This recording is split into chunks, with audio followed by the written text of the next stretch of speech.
আজকে আমরা আসছি হলো প্রেসিডেন্ট পার্কে, হচ্ছে প্রেসিডেন্ট পার্কে দোতলা। এই দাদা আমাদের বিশাল ব্লগার আতিক ভাই উনি চলে আসছে। দেখা যাচ্ছে না ভাই, আস্তে আস্তে অন্ধকার থেকে এই যে চলে আসছে ভাইজান আমার। ভাই আসসালামু আলাইকুম। ওয়ালাইকুম আসসালাম। আপনি ভালো আছেন? এই ভয়েস কি আমার বিশাল, আলহামদুলিল্লাহ। আমাকে করতে ওরে বাবা রে বাবা, এটা কারা? কত? আসসালামুয়ালাইকুম। ওয়ালাইকুম আসসালাম। ভাইয়া ভালো আছেন আপনি? আপনার কত নম্বর আসামি? ভাইয়া আমি 7 নম্বর। 7 নম্বর। কেমন আছিস? আলহামদুলিল্লাহ। বন্ধু এই যে ক্যামেরার সামনে সোজা গেছে, দেখো ক্যামেরা দেখলে কথা বলার ধরন আর হলো বডি ল্যাঙ্গুয়েজ সব চেঞ্জ হয়ে যায়। সব চেঞ্জ হয় না? আর সত্যি কথা কওয়া যায় না তো। অন্য হলো তো সত্যি কথা কিছু কওয়া লাগে না। রাগ, আল্লাহ ভরসা, আল্লাহ ভরসা।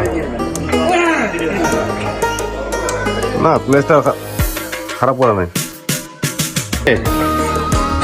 সব চিন দিয়ে আস্তে আস্তে চিনুস নাই যায় না তো চিনবো না আমরা। চেঞ্জ হয়ে গেছে। কেমন আছিস? বললো তো পর্দা।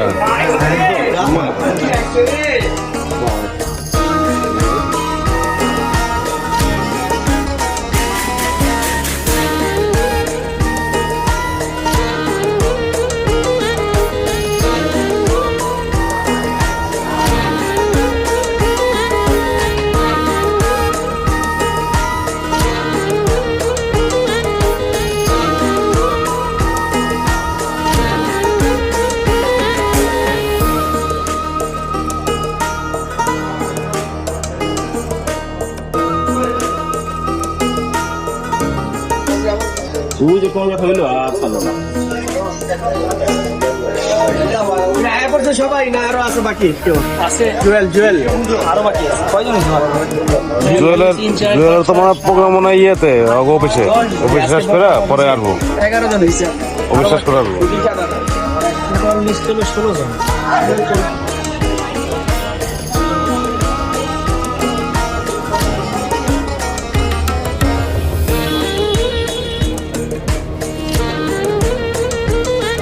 এই দেখলাম স্মার্টে ওই যে সালতানের ওখানে একটা ইয়া করছে, কারাতের ইয়া করছে আমাদের বড় ভাই রেহান ভাই। এখন ওই দায়িত্ব কি রেহান ভাই কবি কবি ভাব কবি তো তুই কবি শিল্পী না বেড়া, এখন আর ওই দিন নাই রে।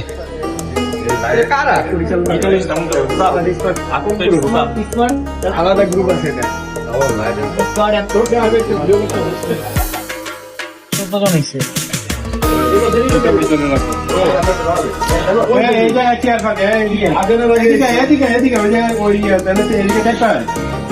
ফাঁকা এদিকে চাই পায় না।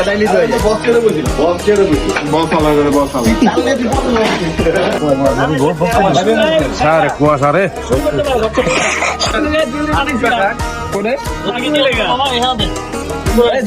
এটা এই কাজটা ঠিক করে নাই। এই ছেলেটা তুমি একে ভয় রাখছো ওটা সঙ্গী দরকার। তুমি নিল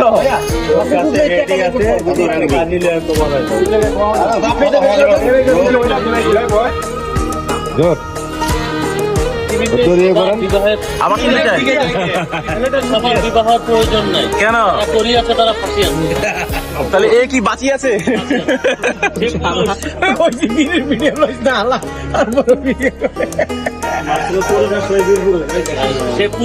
যারা একটা করছে তাদের জন্য কি আছে? তাদের জন্য মতো বন্ধু বান্ধবের কারণে কিনলিয়া তোরা দেখে যে এইসব কথাবার্তা দুঃখের কথা বড়। হ্যাঁ আনমেরিট তারা আনমেরিট কি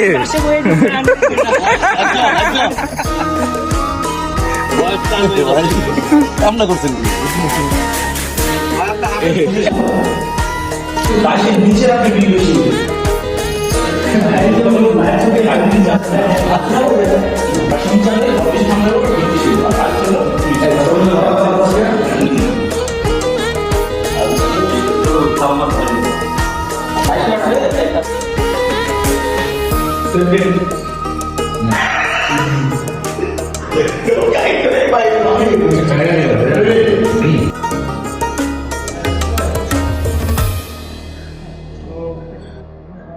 পরে দিলাম